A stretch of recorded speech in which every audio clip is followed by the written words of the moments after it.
Good evening, everyone. I'd like to call to order the regular meeting of the Board of Selectmen for Tuesday, March 5th, 2024 at 7 p.m.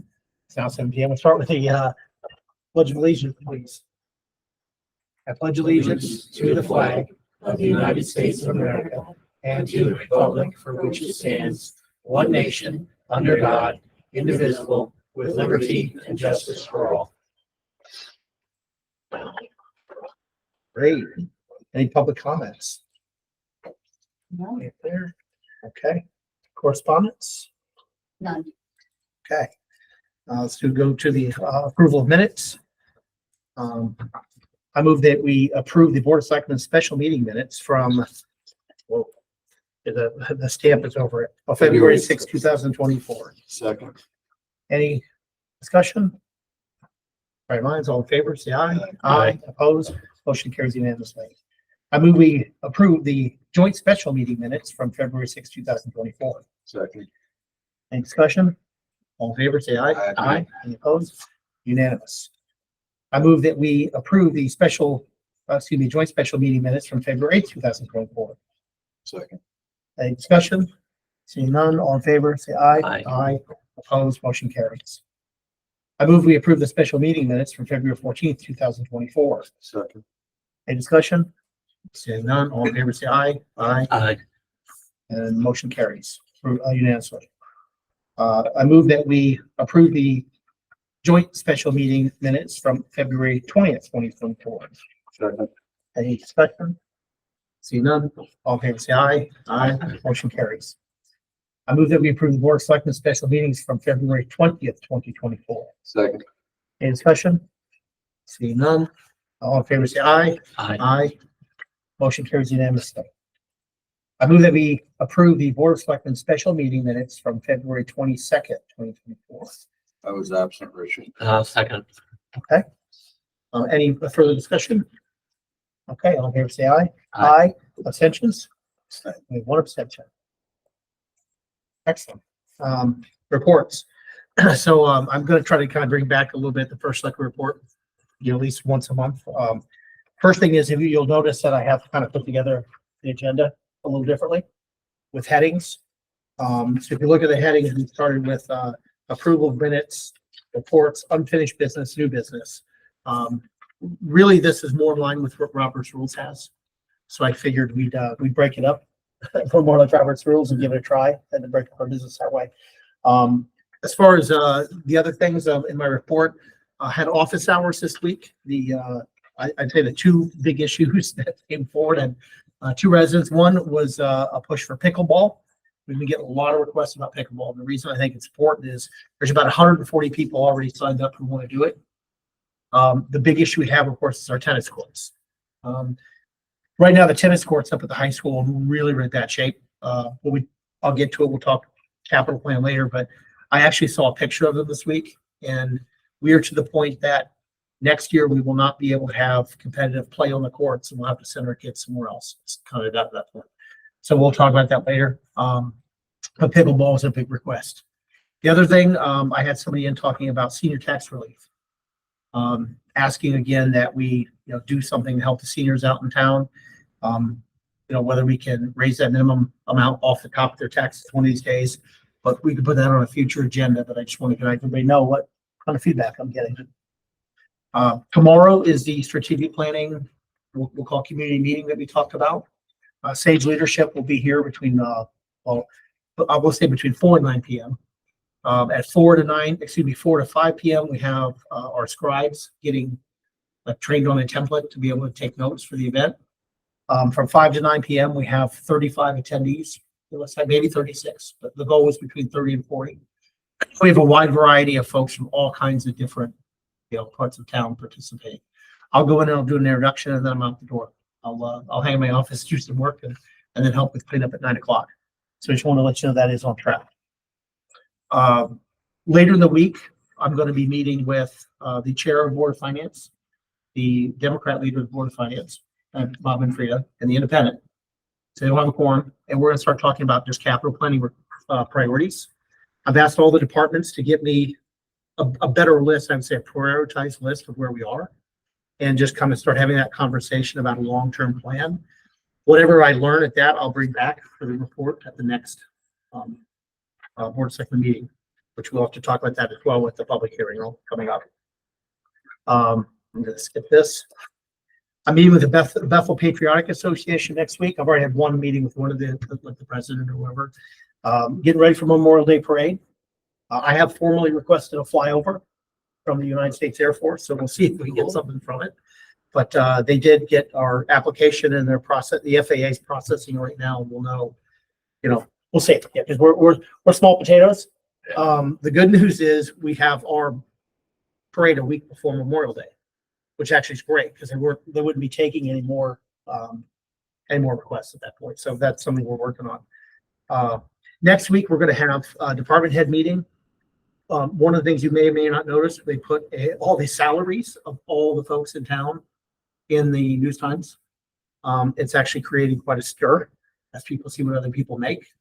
They FOI'd all the salaries. I did have a conversation with the editor who was very cool about it. And I had explained, kind of how hard that is on us, especially when folks who don't make a lot of money get lower on the totem pole, have some challenges like seeing their salaries out in public. But we're a public, organization. I also pointed out the fact that a lot of those folks were part-timers who were kids, parking with. So, I think they'll be a little nicer about it next time. But I'm not. We're totally legit. We're totally transparent. But I just want to let me know that's been a big problem. Did you say that's all employees? They took all the employee salaries, the whole list, instead of like the top ones. What day was that? I'll find out. Probably about 2 weeks ago. Because I saw some, but not. Yeah, they had the Excel spreadsheet in there, unless they went back and fixed it. When I called the reporter and the editor, they were fantastic about it. They may have gone and cut some of the salaries like out of the Excel they did spreadsheet. like the top 10 or Yeah, something. they Yeah. always put, every year I was on the PD, you were in the top 20. Yeah. We made the paper. This time they had the whole I mean, it's list. public, Yeah, so I just thought that's kind of the biggest thing going on. What happened? Oh, or yeah. tonight. No, I just gotta remember write a check. There's the Unified Glow Prom is coming up. You understand Unified? It's basically have the kids with special needs and also their partners sometimes in athletics. They're having a prom. First time ever this has been done. It's March 28th. If you guys want to go, 5:30, 9:30. So it's actually pretty cool. Finally, we'll have, actually, no, not finally. Today, I did attend a presentation on behalf of the Cultural Arts of Western Connecticut. Rudy Marconi and all those folks sponsored over in Ridgefield, just really throwing out how important the arts are, to our community. There's a couple things I'd love to get off the ground, which we'll talk about. I've talked to some folks about the possibility of doing something called an art stop out at the train station. I had actually spoke last week to the president of the Bryant Park. President of Bryant Park in New York City, and they have those big kiosks. That might be something we could do, and have artists come out to the train station. So I did have that meeting, on the phone with him, and a little bit more as we get formal. And I think the final thing on here, Westcog's coming up this week. I don't know if I let you guys know, but I am now the vice chair of Westcog, and I'm the vice chair of our municipal planning unit. Just with my background, I think it was an opportunity to step up, get a little more involved, understand more of the resources that we can bring about. So that is my report. You guys, any questions or anything like that? No. Okay. So moving on. Who's the president of Wisconsin? Of Westcog? Yeah. It's still Rudy. Still Marconi. Rudy? Yeah. Yeah. And now Julie Pemberton is going to be the chair of the Housatonic Valley Municipal Planning Organization. I'm the vice chair of that as well. Yeah, because those are the ones that affect us. Okay, unfinished business. There's the only thing was the discussion of boards and commissions if we were going to do the recording. So I guess we can just discuss it. We don't have to make a motion for discussion. Let's move to vote. We really have not come to the agreement, but I think that we probably should just record all of them. Absolutely. Make that a standard. I agree. And number two, do we want to make all of them hybrid where people participate? I believe so, yeah. Because that's another thing. Because I know some of them, I think with Board of Ed, I think they don't actually participate through the online. They just stream it. right? Well, if you want to give public Yeah. comment, you come to the meetings. Somebody be in person for, yeah, Right, Yeah. right. They don't have it, it's not interactive from the people that are live streaming. right. But it's there so everybody can watch it from Oh, yeah, home absolutely. live if they want. Absolutely. So I mean, that's something we want to adopt a policy that we say, you know, all meetings are going to be streamed. Do you want to leave hybrid up to the board, or do we say that it's just streamed and you have to be in person for public comment? Otherwise, you can submit, I mean, right, would they be, correspondence. would they be allowed to submit an email to the Yes. secretary to be read? Yes. If they have, Well, this is interesting. I found recently, it doesn't necessarily mean it gets read into the record. Oftentimes Oh. I do that. But correspondence, we can say we have correspondence from somebody and we can give kind of an overview. Hey, this is what it's about. It doesn't necessarily have to be read verbatim. But it does have to be, we do have to hold on to it and put it with our minutes. the thing I like about Zoom is it gives people who have difficulties getting here the Sure. ability to participate. And I think that's a good thing, that, you know, it allows people, you know, especially with underlying health conditions who don't feel like Yeah. coming out, Yeah. or, you know, people have a hard time driving, or It's just, my question is like P and Z, do they want to have an interaction with people? So is it something you want to leave up to the individual boards? We or could you leave want- it to the boards. We could spell out that obviously everything has to be recorded, and right, stream. and streamed. Yep. And then the degree of participation could be left up to the boards if, I mean, they know Yeah. their meetings better than I do. Sure. I would agree with that, as long as it's streamed. Okay. And I think, you know, hopefully our meetings, we continue to do the, so. Yeah. And I think we can have participation, because the other thing is at the beginning of the meeting, we're allowed to set what that participation means. If we have a lot of people, we could say, you know, 1 minute or 2 minutes, right? Yeah. Okay, so probably the best course of action would be to accept a motion for the first selectman to collaborate with the town attorney to develop a policy that we will bring back and vote on at the board of selectmen. Okay. Yep. Any other discussion? Nope. All in favor? Aye. Aye. Right, motion's unanimous. New business. Let's see here.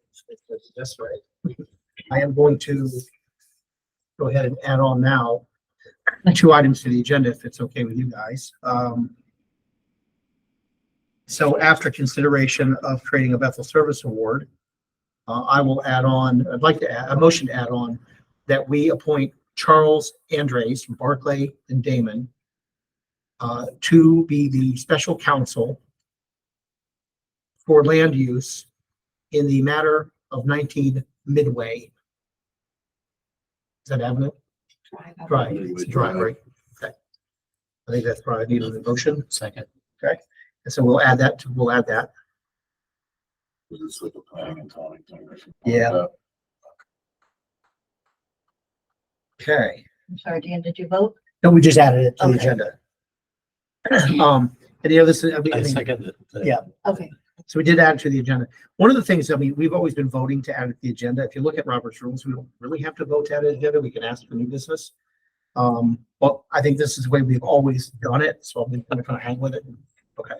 The next thing to add to the agenda is, consideration of a purchase process of 159 Greenwood Avenue. That is the Wells Fargo property. And we're just, you know, talking about the process. Do I have a second? Second. Okay, all in favor of adding that to the agenda? Aye. Okay.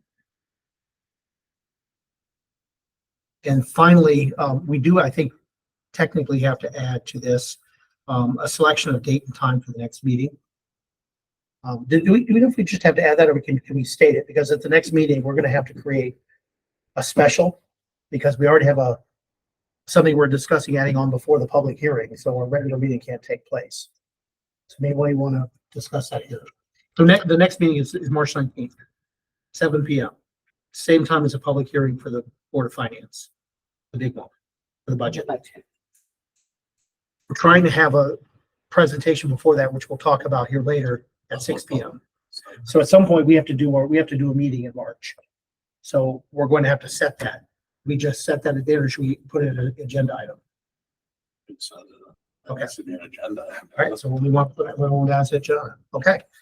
So, let's see if we got anything here. Did we get the letter on the appointments from the, did we get any from the town parties on the appointments? I guess we didn't, did we? I thought we did. Okay. You know what? Let's table, or postpone. I think we talked about that. Let's postpone that till the next meeting. Okay. All in favor? Aye. I, I think we did get some of that. Next up, consideration of the fire commission's recommendation to move forward with the capital replacement of the chief's vehicle for Stony Hill Fire Department. And so it's H1 and H2, which we have right here. All right, so we have the chair of the board of fire, and we have the police chief. You want to kind of go through what your thoughts are with respect to this? So I went to the two dealerships that I'm aware of in the state that actually offer, bid pricing. Government, pricing plan. Right. And that, the two that you have there, one is a, GM dealership with the Chevy and the other is, Ford. They both have very comparable, packages. I sat down with both of the dealerships and they recommended those trucks based on, I told them what I was looking to do. A chief's vehicle, they said they've done many of them in the past. This was the truck that they had recommended, and knowing that it would be a take-home vehicle, some of the additional items on the trucks. They're very similar in price. There's about a $2,000 difference between the Ford and the Chevy. The Chevy is a little bit cheaper. The Ford, they went a little overboard in helping by getting a price on a cap and a slide out. So that's why it looks like it's significantly more with the bottom line price. So where it says 63, the bottom, that includes a cap and a slide out, where that is not included on the Chevy. But when you add that cost that Ford was able to get from Cap City, I believe this was the they use, which the Chevy one does also. That exact price would go with the Chevy quote, and it's about $2,000 difference. 61 versus 63. So you're saying that, On the Basically, backside of the Ford, yeah, okay, it does have at the top a cost of a cap for the bed and also that slide out drawer that would the cabinet would sit on and all of the equipment would sit on. That's not on the Chevy quote. So that's why the Ford quote is significantly more. But even when you add the cost of that cap and slide up to the Chevy, it's still about $2,000 less. so basically it's going to be around 61 if you put on the Chevy. Right, 61 Chevy and about 63 for the Ford. Oh, I see. Okay, so it's basically the 8,100 discount and then the 650 hourly rate for 7,130, $7,130. Is that for the cap? Right. That $7,100 would be the cap and the slide out. So that would be added to the Chevy to make them comparable. This doesn't include the, taking the light bar off of your truck and put it on a new truck, swapping the radio out and all that. No, there's not much on the current truck that I would swap over. First of all, the radio is obsolete because there's towns that are going digital. It's going to need to be replaced soon anyway. The other point is the light bar is old. The lenses are just colored. Some of the lights are out. The rest of the light package in there is strobe versus LED.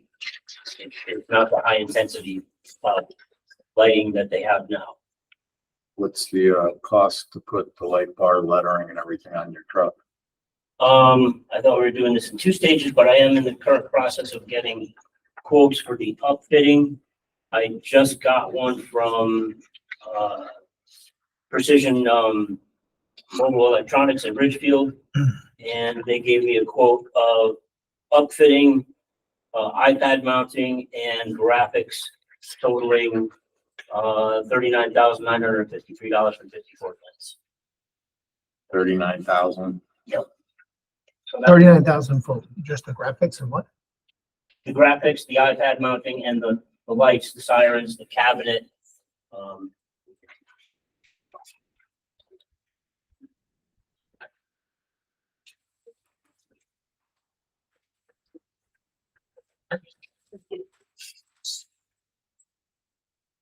Who's doing the radio?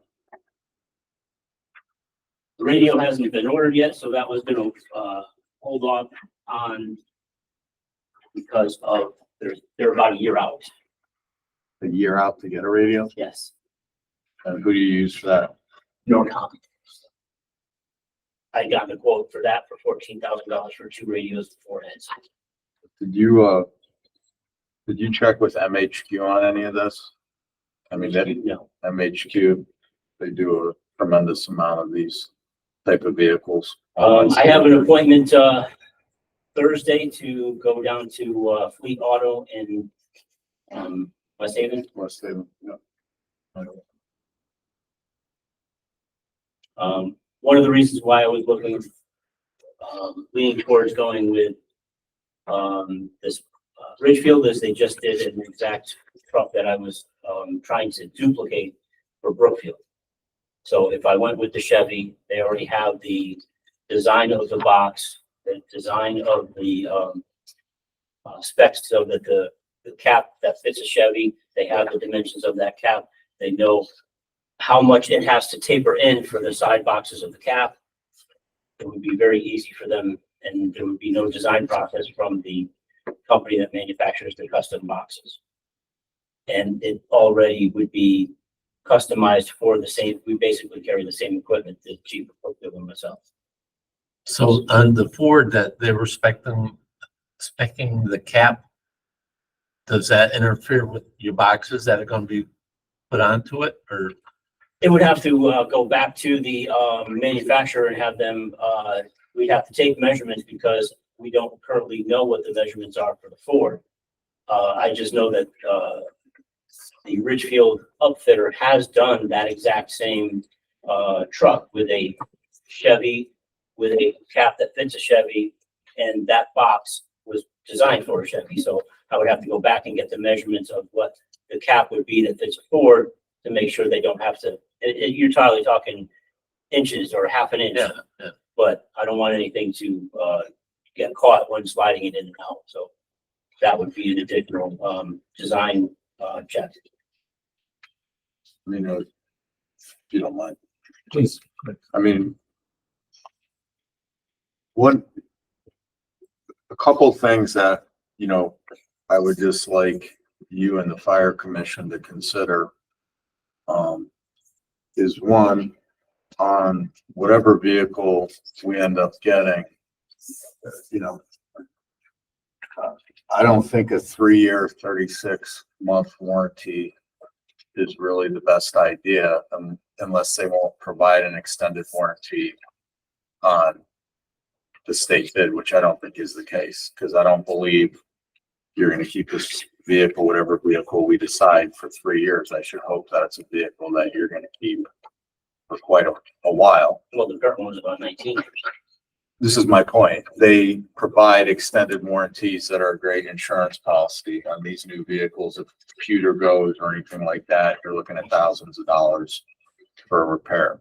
I know when I bought my truck, I did 8 years, 120,000 miles because I knew it.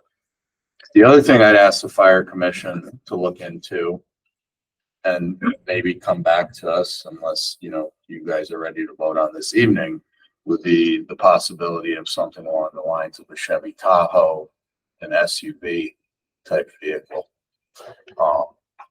Is there a reason why you didn't look into a Chevy Tahoe type vehicle? There was a couple of reasons. Less space.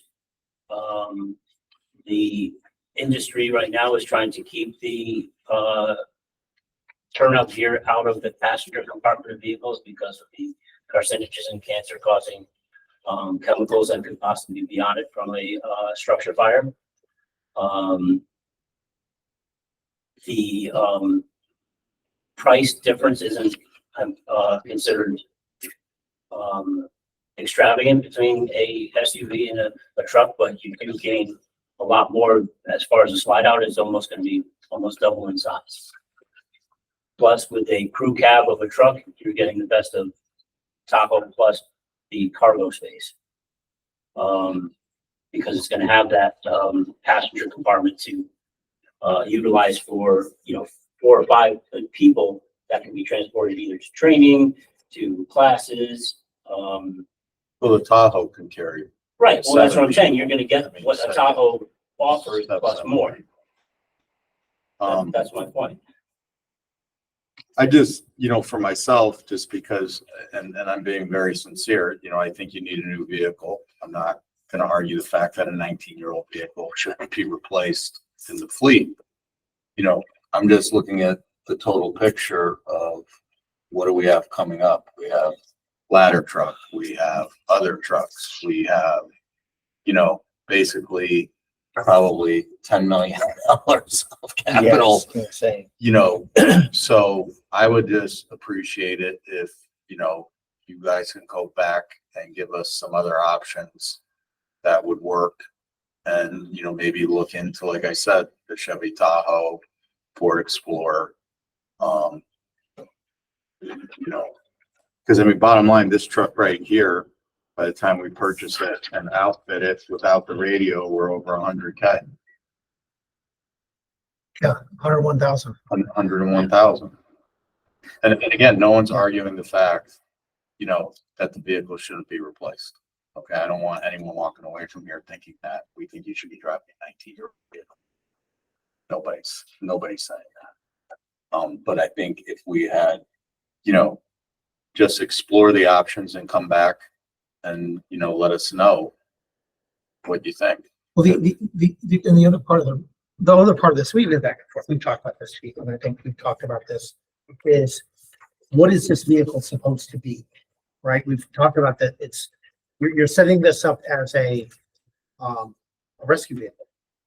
It's a full-on rescue vehicle when most of the time the chiefs have a chief car. It's a SUV with the tank of water, whatever your turnout gear, air pack, whatever's in the back. It's in your command board. So that's what I've been talking to folks. Most chiefs have just a pretty basic chief vehicle with every spot, because anything else should get there that you need on a truck. It's 2 in, 2 out anyway. So having a full-on rescue vehicle for 101,000. That's without a radio. That's what this, without a radio, right? This gets back to being 120,000, which has been, this is why this thing has been kicked down the road for so long, is because it's like a super vehicle. And you guys have a rescue truck. You guys have, you should be having enough people to get a rescue truck out. That's what's been holding this up, I think, for all this time, is $120,000 rescue vehicles what we're buying. Okay, so For we're cheap going to be vehicle. putting in basically Yeah. the same upfitting from the SUV and the truck. That doesn't change. The box is basically going to be cut back a little bit. So the only thing you're going to save is the cost of the truck, and that's probably about 48 versus 54. Well, I guess here's what I'm going to get back to understanding, because we talked about this before. I don't understand. I'm not convinced why a chief's vehicle has all this extra stuff on it. $39,000 worth of additions, when every other chief that I've talked to has a pretty basic vehicle to get, except, well, Brookfield, I don't know what, they're going crazy with money up there, but everybody has a pretty basic vehicle. And that's just all I want to know from the representing the taxpayer perspective. It's a full on, The fire commission has talked about this, and the chief has explained to the fire commission that he's really the first responder. He wants to be able to get to the scene and have some of this equipment on hand before a truck arrived, or if he went to the firehouse to pick up a truck and then get to the scene. Isn't that correct? Correct. I mean, one of the things that I'm considering also is that certainly weekday, during the day calls, sometimes there isn't a immediate response. We're not, paid firehouse, and it's an all volunteer house. And with most of the people coming either from work. You may have a handful that are retired that, you know, you get some days, you don't get some other days. But if I get there right away, I'll have at least some basics to get started on some of the, items that need to be done, whether it's a small fire that can be put out with that extinguisher, Mhm. or, forced entry into a vehicle. I've done that, a couple of times where I'm taking the, tools, the axe and the set of irons to pop a door where somebody's trapped in a vehicle. But why Well, why can't would you you be carry doing- an axe in a Yeah. Tahoe? Where, I mean, we carried them in the police cars with us. We had Halligan, we had AED, we had oxygen tanks, we had, you know, and we drove tiny SUVs. We didn't drive, you know, Chevy Tahoes. We had, you know, Interceptors and smaller cars, and most of that equipment, you know, we carried in the vehicle with us. You know, I don't understand, like, what equipment can't you carry in a Tahoe or one of the, like, even an expedition type vehicle that you could in a pickup truck? What can't you carry? Well, if you're gonna be going with, an expedition, you're about the same cost as the pickup. I mean, I haven't done but when I was talking with the outfitter, he's saying maybe, you know, $5,000 to $8,000 less. Okay. And it's, And again, look, I'm not trying to turn this into a battle between you and me or the board of selectmen and you or anyone in you. What I'm saying is that I think it would be helpful if we at least explored the option of an SUV. And, you know, I think that that's a realistic request, especially like I said, when we have a ladder truck on the horizon, we're talking about purchasing. I believe there was another piece of fire apparatus that we were talking about. And, you know, that's not including all the other, you know, capital expenditures we're gonna have. And again, I'll say it 10 times until I'm blue in the face. We're not saying that you don't deserve a new vehicle. You know, we don't expect you to drive around in a 19-year-old vehicle. I mean, that's an old vehicle. But, you know, one thing I didn't see on this is there any trade-in on your truck? Are they giving you a trade-in? Because I didn't see that on the spec. have you seen the condition of my truck? I don't. We think used there's to. anything. You know, I It's mean, pretty bad. I've seen it. yeah, it can be bad, but Yeah. you know, I mean, even if it's $1,000, it's telling you that you're not going to turn the vehicle in, you're going to keep the vehicle. What's going to happen? I thought maybe, I heard from a couple of people from the highway garage, they would be interested in using it there. I was gonna find out what the town wanted to do with it. It's a town vehicle. Well, Yeah. what I'm saying In my is, past experience with trade-ins, but you've never, the money from a trade-in is never going towards the purchase of the new vehicle. The town is always taking the trade-in money and putting it in the general fund. Yeah, that's true. That's been my, And that's okay. Yeah. But, you could, but, or you can use it for the purchase of the vehicle. You know, Well, I mean, reduce the right, cost, right, to reduce your the point, cost, you I've never reduce the seen it cost of the used to vehicle offset by the cost. doing that, you know? Yeah. I mean, if they're gonna give you 2,000 for the truck or whatever it Yeah. is, and you take that off. I'll be honest, I don't know that it's worth a whole heck of a lot. I mean, I'm not saying it is. Yeah. You know, I'm just saying that, kind of agree there that, We couldn't get any money for a big fire truck. well, Richie, I I mean, bring that yeah, up. Richie, you Yeah. can't compare a big fire No. truck to it. And look, I have quite a bit of experience in fleet. I did the police department's fleet for over 10 years. I don't So- I don't think you do. Yeah, I mean, I'm saying you don't have any experience, though. Yeah, I was used to doing these budgets, and I mean, you want to talk about jumps, you should have seen with the police cars when we were done with them. Okay, but you know, we had all this, and you know, I'm familiar with the lettering, I'm familiar with the radios, you know, I'm familiar with all that. You know, things, but some of the big ticket items in here, you know, we're talking about custom command cabinet. Like, explain to me what a command cabinet is, because to me, that would seem to take up a lot of the space that you're talking about that you need for equipment. Or is Well, it no, just, the equipment mounts to that. So, I don't think this picture does it really justice. But, this is the cabinet here that goes on the slide out, and you're gonna there's a section for your turnout gear. There's a section for the air pack, a spare bottle. There's a section for the water gun, dry chem extinguisher, an easy up tent. So if you're taking command in bad weather, there's a place for cones to put out to make sure that you're safe from oncoming traffic. and what, like the Satina push bumper, like, Why, I'm just out of curiosity, like, why would you put a push bumper on a fire vehicle? All that thing's is gonna do is fold. They don't Is have it- a bumper and is there's that what no, the- there's no yeah. pushing with a bumper, believe me. Is that what the snowplow package is for? No, the snowplow is a heavy alternator. That's Gives the you- heavy duty alternator, low alternator, battery. it gives you the because of clearance all the lights on equipment top. With the lights and with everything. That's right, With yeah. the charger. Yeah, I just asked. But if you agree, Yeah. no, on this sheet, I'd like to ask Fred a that's question. generally like put on. Oh, yeah, I know. I'd like to ask Fred a question. Go Yeah, ahead, go ahead. it's on the board, Richie. The fire commission voted to approve this to come to the board of selectmen. This has been in front of the fire commission for well over a year. It goes back to when DJ Brown was the chairman.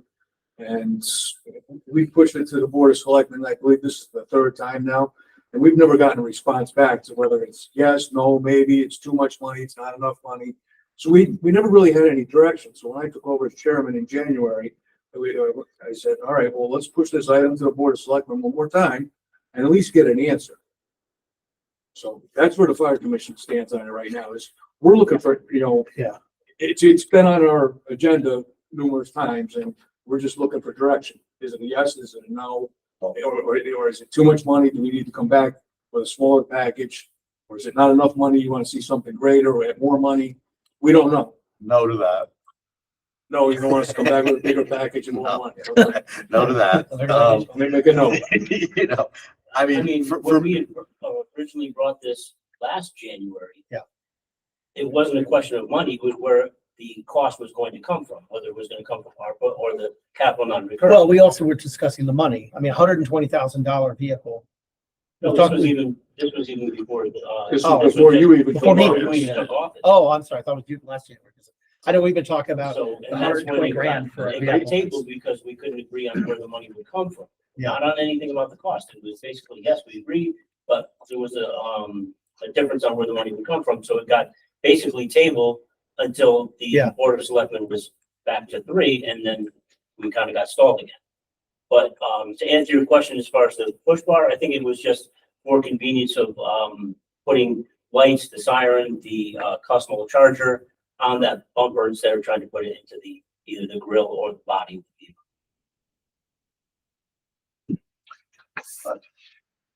I mean, I would just, I personally, So, again, would like to see the option of an SUV presented as well. I mean, that would. so if an SUV, it would be something like a Tahoe with a basic pack.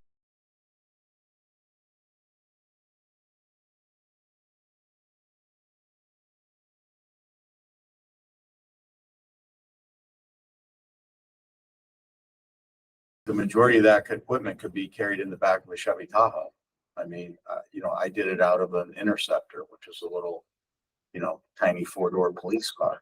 I mean, I can go back to the dealer and ask for a quote on a Tahoe and go back to the upfitter and say, all right, can we redesign the box to try and fit the dimensions of the back of the Tahoe and put a slide out in there. But here's the thing. I mean, it's a take-home chief vehicle. Does the fire commission believe that it should be a rescue truck? That's it. That's the thing. We're giving one individual has a take-home vehicle, and we're paying for a rescue truck. Because we're saying we can't turn out the rescue truck in time, perhaps, because it's a volunteer fire department. And when you're at your position in Danbury, right, you're at work, you're not always leaving there in the middle of your day to come, so we have a chief's take-home vehicle that more or less sits part-time. And that's been my concern about it the whole time. And I'm just looking at the taxpayer and thinking, well, we should be investing in the rescue truck, not making a new rescue truck with a, over $100,000 vehicle. That's the chief vehicle. That's my concern. From the beginning, we talked about it, like, if we had an SUV, maybe even if we set a price, we say, okay, you're going to do a vehicle for X number of dollars, I know you have more stuff than a PD vehicle has. I get that. But how much further? That's the issue. And you're on the fire board. Should this thing be spec'd out as a rescue vehicle? Well, the chief's explanation of the response time was, I believe that the commission accepted his request as that. You know, we could table this and Yeah. ask them to go back and price out the, the Tahoe or SUV or whatever you want to call it. SUV, I'm not gonna tell you it has to be a Tahoe. I mean, if you Yeah, like the but a Explorer, vehicle, like the- a vehicle. Yeah, I'm not, that I'm not, he could- yeah, that he we're could not fit telling you most of exactly his which equipment one. in and Pick, see what the just- price yeah, comes let's up. see what And- the price is. And we're likely to buy another chief's vehicle very soon as well. They're not that far off for the other department. I mean, are we setting a standard that each chief should spec out the vehicle forever, like how much it should be, or should the chief's vehicle be a standard take-home vehicle? Right? That's kind of where we're at, because we know the other departments getting close. I mean, Not as close as yours. Yours has to be done in the next few months. Yours is falling apart. and again, but I just want to know that, I mean, Richard, you can put a Halligan tool, you can put an axe, you can put an AED, You know, and you one, can put that stuff in the back of an SUV. Yeah. You know, and one of the and- things that you gotta look at too is a lot of the things that I'm saying has to go into this vehicle can be transferred into a new vehicle after this one. It's just that we held on to one for so long at 19 years old. There's nothing really in that can be considered viable, such as strobe lights, the low intensity LEDs, the obviously analog radio. It doesn't have a mount for the tablet for the CAD system. There's no charging mounts for any of the flashlights. The second, In this, Meter. were you planning on having a radio in this command center as well? Like, is your truck gonna be equipped with 2 radios or one? it's only 2 radios. One was a UHF only radio, which would be for obviously the town of Bethel, and then an all band radio that would be able to be used for fire ground within our own town, but then with the all band capability if I were to go out of town. So that means it picks up repeaters and stuff like that? Is, I could talk to CMed, I could talk to the state. but you can't do that on one radio. Like and again, I'm not pretending to be a radio expert, but I remember we had our radios and then we had like something we could switch to You don't switch to wanna- Fairfield you don't wanna County be- channel. You don't want to be on one radio because you could be missing life or death transmissions because you're listening to the wrong radio. You could even miss something important if you're scanning.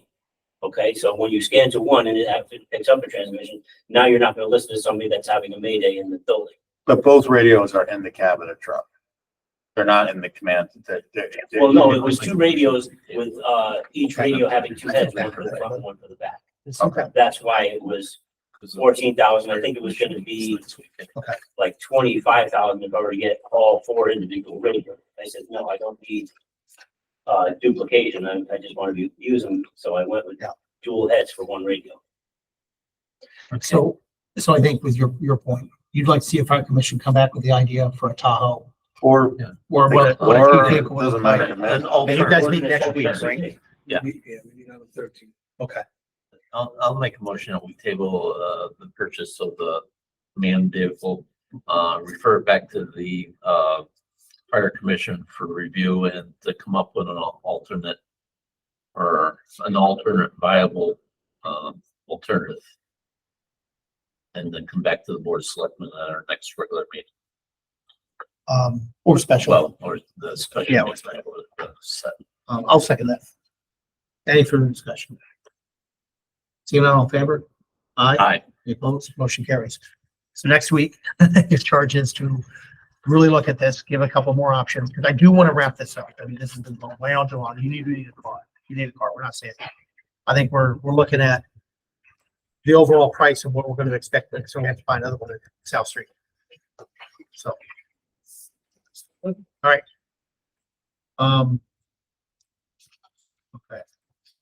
Next up, Just a quick question. You know how old South Street car is? Fourteen. They got that after When you I was left. Chief, I want to say we bought that in 14 or 15. It was after you. I was chief Yeah. When we bought that new vehicle? but I only had it for like a year. So I was out at 16, so pretty sure we bought it Oh, at it's 15. 9 years old. Okay, thank you. Okay, next is for the discussion here for new businesses. Consideration of creating a Bethel Service Award for non-elected volunteers for outstanding service to the town of Bethel. I don't know if it necessarily has to be even non-elected, but Yeah, just- did I walk over that? I'm so sorry. I marked. it Yeah, wrong. So, okay, so first off, consideration of doing HRRA presentation on March 19th at 6 PM prior to the Board of Finance public hearing. This is to talk about the transfer station.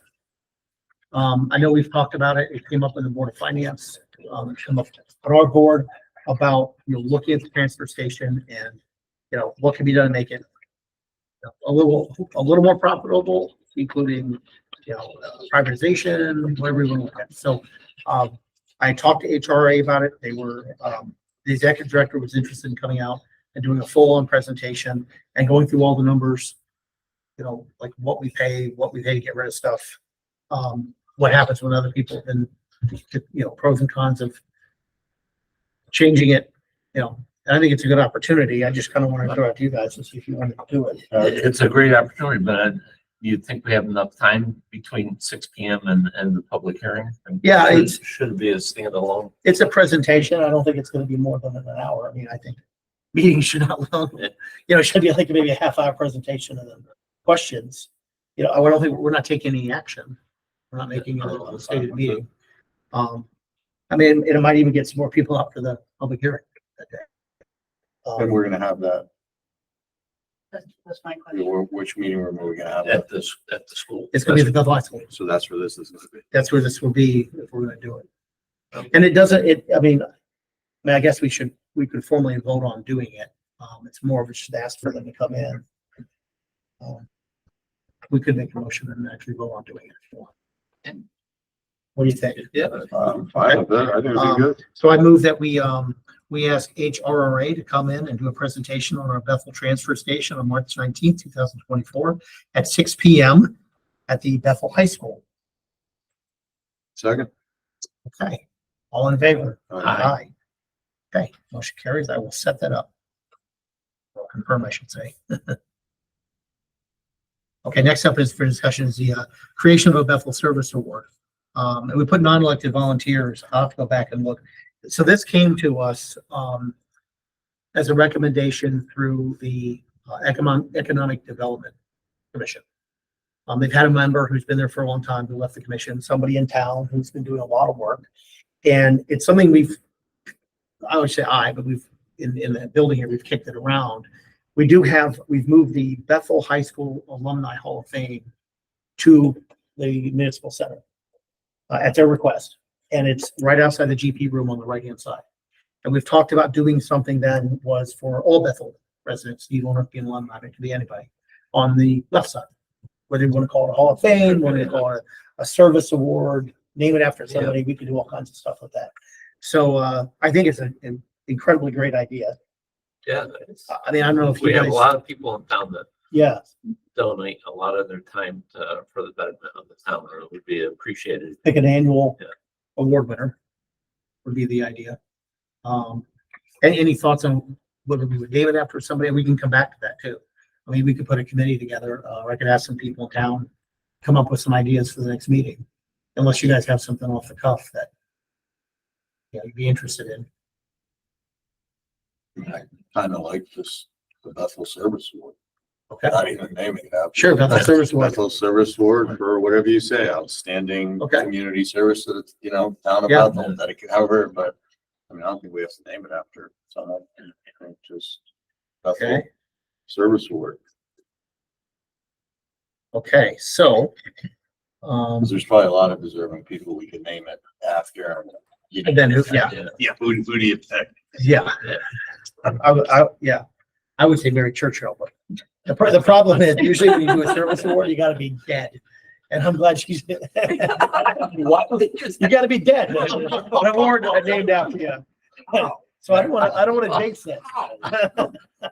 Mary, I was tying my shoe. I didn't hear that. Can't help it. That's what I I thought would, I just don't wanna jinx it.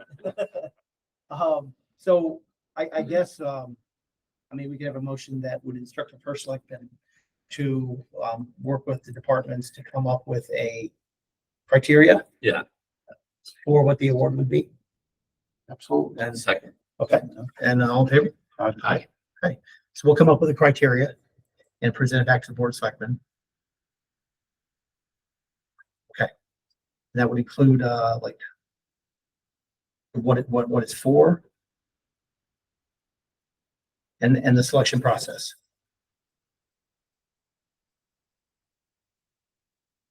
Okay. Awesome. All right. So back to where we were going earlier.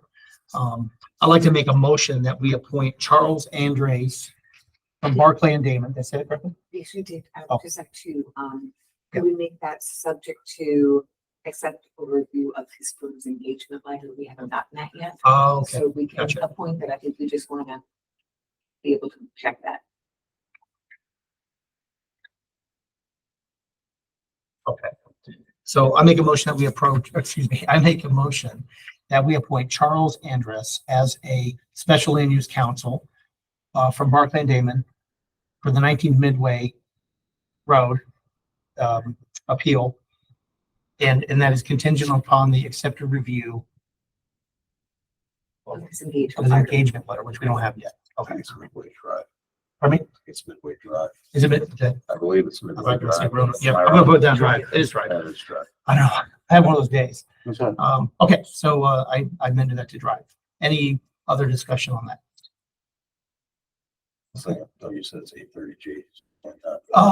No, so this is actually the Airbnb appeal. Oh, Yeah, so basically there was a cease and desist given for an Airbnb.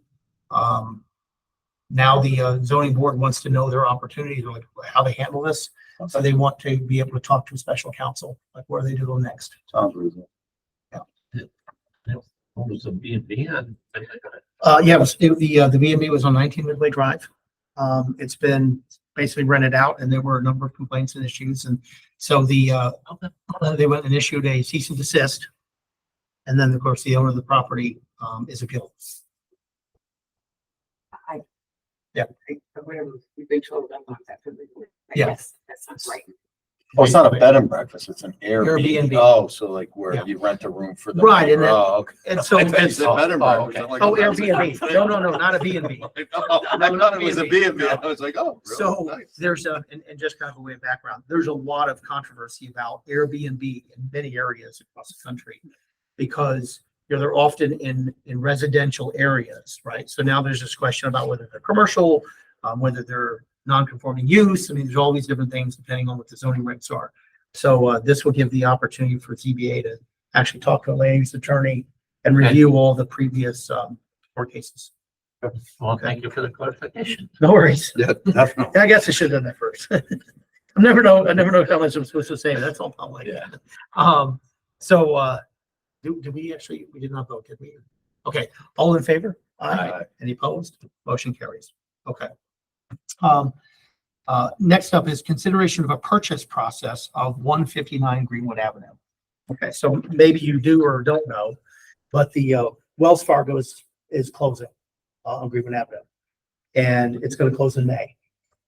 Now that parking lot, it's a rare opportunity to find anything that is contiguous with one of our buildings, especially the fact that looking ahead the next 20 years, we know that parking continues to be a huge issue for us. Question is, do we want to consider it and what would that process look like?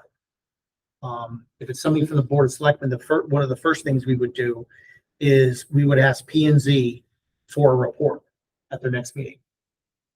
To purchase any, for the charter, if we were interested at all in purchasing it, we would have to get that report on its way. This thing is likely going to come up at the end of April or May. And if we want to do it, that's going to be the time. And we're going to have to be ready. Otherwise, there's already a couple developers looking at it. And as you know, what's going to happen with 830G or whatever it is right in the middle of downtown, a lot of our residents are not thrilled with, that spot being taken up by more buildings. And it's a huge opportunity. We don't get many chances. We've passed up many chances. Right. You know? Exactly, I agree with you 100%. So right now, we would basically just kind of start the process. The way it would work out, we'd have to get a report. We'd probably have to figure out, we're waiting on for them to do, you know, an appraisal on the property. Like, we don't know from the actual, we've reached out to them, we know that they're appraising it. So that would be the next piece, or at some point, we would have to go into it with a not to exceed number and say, and that number, by the way, would have to be higher. And we'd have to have some point of, you know, contingency on approval of Board of Selectmen or approval of Board of Finance. But that number would likely have to be higher than what we think it's going to be, because we really don't want to put out there what we think our number would be in advance. And we also can't lowball it, because then we don't get the property. So that's something we just have to consider for the next meeting. Right now, if we want to do this, we would go with the first part, which would be important. So I'm going to open up for discussion, because it's really upon us to decide what we want to do with the vision for the town. How about season it as eminent domain? We can't. No. Yeah, I know. Out there. I'll throw it out there. It's, Yeah, but eminent domain, you're leaving it up to a judge to decide what the market value is. Yes. Where Yeah. a company like Wells Fargo may Yeah. say, well, we're selling it to municipalities, so that may give them breaks in terms of conveyance taxes. I don't know what all the tax laws are. I'm not an Right. attorney, but I know sometimes there's advantages to selling to municipality over. And there are the opportunities of what we do with it, right? I mean, we could use the building, we could lease it out for something, which we've done before with some other buildings. Yeah. We could partition that off perhaps if P and Z lets us, and we, you know, let somebody else build something on that end and we keep the property. But, you know, even in our planning, conservation and development, they talk about the Board of Selectmen should be looking at opportunities downtown, even whether it's open space, you know, things like that. Like, we're supposed to be looking at downtown, and there aren't many Yeah. opportunities right now to get anything, and that could be something we use. parking lot. Yeah. But what we do with the front end, I mean, we have options, right? As far as what we do with that property itself. If we want to use the building for something for the town, we could do that. Or we could lease it out, or we could sell the building. Subdivide it. Yeah. Sell the building. But I think it's a big miss if we don't Yeah. look at it. But what are your thoughts, Brad?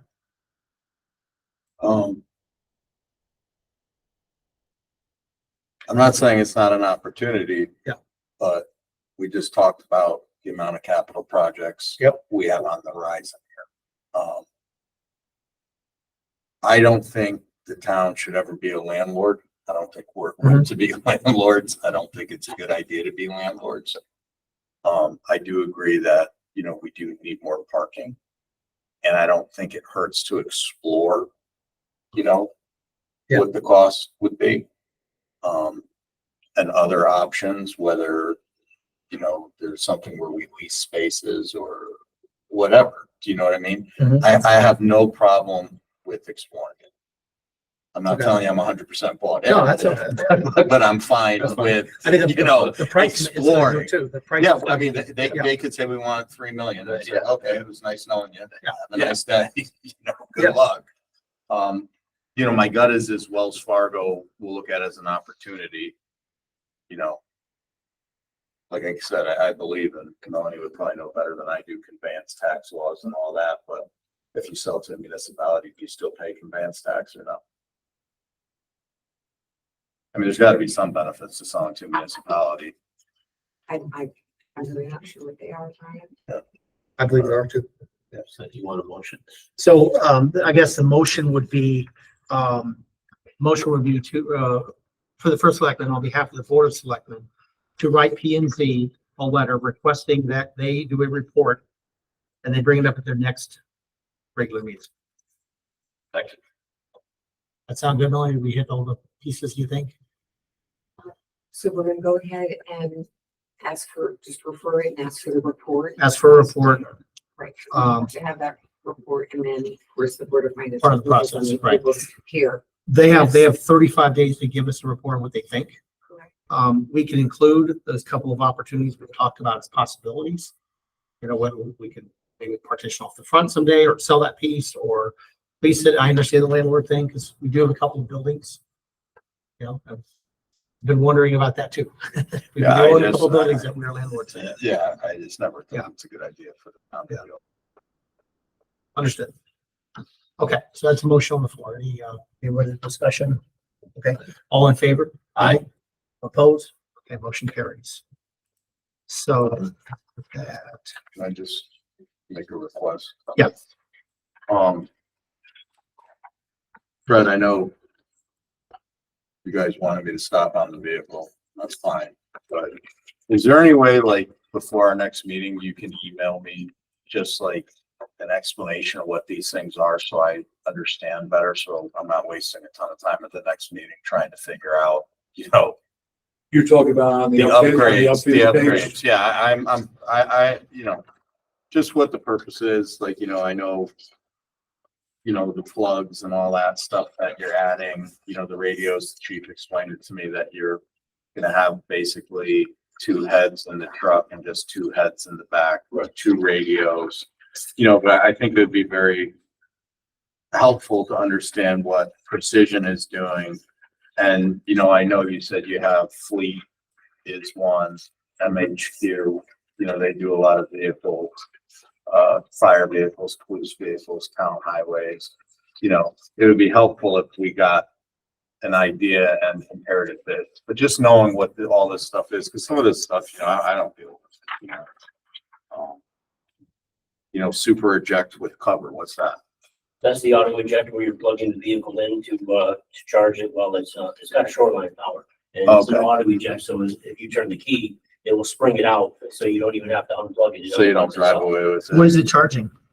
It's keeping the batteries from being drained by the radios, the flashlight chargers, the radio chargers, the charger for the meters. So if you had all of that, you know, continuously charging the iPad, it would drain the battery overnight. Do the regular chief vehicles have those, like regular, like a normal take-home chief vehicle, or is this part of the upfitting of this for? That's part of the updating is they add that inverter to. Yeah. That's, Yeah. that's, That's what I'm doing. yeah, it's down in Branchville. That's where that was.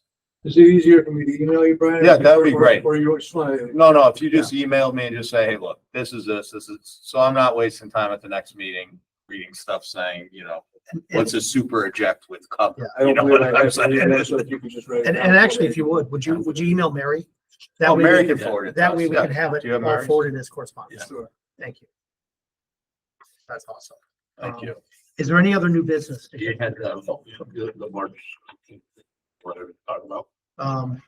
We We did, we said that's. We just- yeah, we just did HRA that. thing? The Are we HRA doing it? presentation we did, yeah. We voted on it. And then as far Oh, as, we need to set a meeting. well, it's a question. Yeah, we want to, because right now that's our regular meeting at the same time. If, I mean, I guess we can have her get back to you about special meeting times, or we can do it at 5 o'clock that day. I mean, it makes for a long meeting night, but you're all here. Or you want to do a different time? I got hungry. That's a good idea. You get hungry. Nothing says we can't have food at a meeting. I mean, Wait, how do you Yeah, feel? You wanna- special meeting on Wednesday, the next day. We'll do it the next day. We'll can still do the day here, because I'm that would be the 20th. obviously. 20th is wide open here. Do you want to do it at like 5 o'clock at the end of the day? Or, I mean, if we're gonna do a No. special meeting, I mean, I could be here. I don't know what time you guys can be here at. I mean, I could be here by 4. I could be here at 4:30, 4? 4 Okay. o'clock. Can you guys make 4? What day is this? this is Wednesday, March 20th. I can make arrangements. I mean, I work till 6, but if I have to, I'll make some arrangements. Yes. Yeah, but You tell me. I mean, if you wanna do it at 7, I don't care. I'll come back Yeah. at 7. It doesn't matter to I me. mean, I don't normally get out of work till 4:30 and it's, you know, it's kind of my business. 5 o'clock? season, but do 5? Yeah. That's be tough, Brian. Can you do it? As long as we're out by 6. I'm Okay. I will look to have it set by 6. We were out by 3 today. Look, it's an hour. fine. You guys don't wanna see me hungry. So we're gonna be setting that for March 20th at 5 PM, a meeting room A. All right, and if anything changes, we'll let everybody know, but we'll get it noticed properly. With that, I would entertain a motion. To adjourn. All in favor? Aye. Aye, unopposed. Thank you, guys. John, you want this back for No, you can keep it. I can. I'm gonna check into that. Make That's an another one. interesting question. That's right, yeah. John,